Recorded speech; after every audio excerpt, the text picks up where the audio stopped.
right, Travis, talk to me about this bill. This is essentially criminalizing religious beliefs. And I don't mean to speak in hyperbole here, but if this bill were to pass, would this prohibit the sale of the Bible that teaches these things about sexual morality?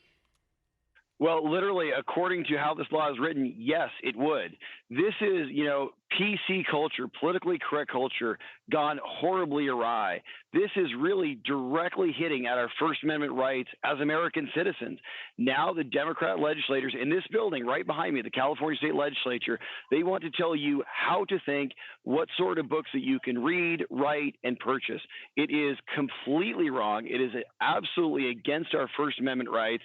And I, for one, will be a vocal opponent against this if it ever hits the Assembly floor. Right. I mean, some of the phrasing here, I read it in the introduction. I want to read it again. They say this includes efforts to change behaviors. I mean, that is the role of parents, to guide their children's behaviors. If they are not allowed to guide their children's behaviors with their religious beliefs, then what rights do parents even have in the state of California? Which is exactly right. I mean, this is what the Democrats are trying to do in California. This is how bad it's gotten, how far away the California Democrat Party's actually gotten away from even just normal Democrats here in the state of California. They want to tell people how to think, what sort of books they can read, what books they can't read. Remember, this country is founded upon the freedom of expression. And now the California Democrats want to take even that away. Right. And tell me, I mean, you're in the Assembly, you work with these people. I know you respect your colleagues, but who is behind this? This is the whole liberal agenda. I mean, this is what they've been trying to do now for decades, literally in California. It's just gotten so bad because no one's been able to stop the Democrats in California that now their true designs are really starting to show themselves.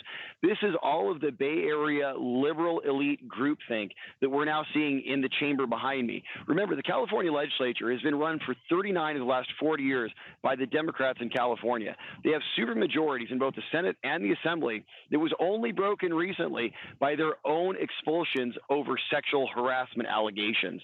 So, I mean, look, it's not as if these guys are a clean house. These guys have been trying to do this for a long, long time. It started out with, this whole concept of politically correct speech, which, thank God, has been blown out of the water by our president, Donald J. Trump. Now they want to tell you not only, what is it polite to say, but here's what you actually can say, what you can't say. Here's the sorts of books you can read and can't read. And by the way, as this bill is written, it would be banning the Bible in California. Right, and there is some irony, by the way. I want to go back to that point you made. There is some irony that the same party who lost their majority because of sexual immorality wants to ban books that are guidelines on sexual morality.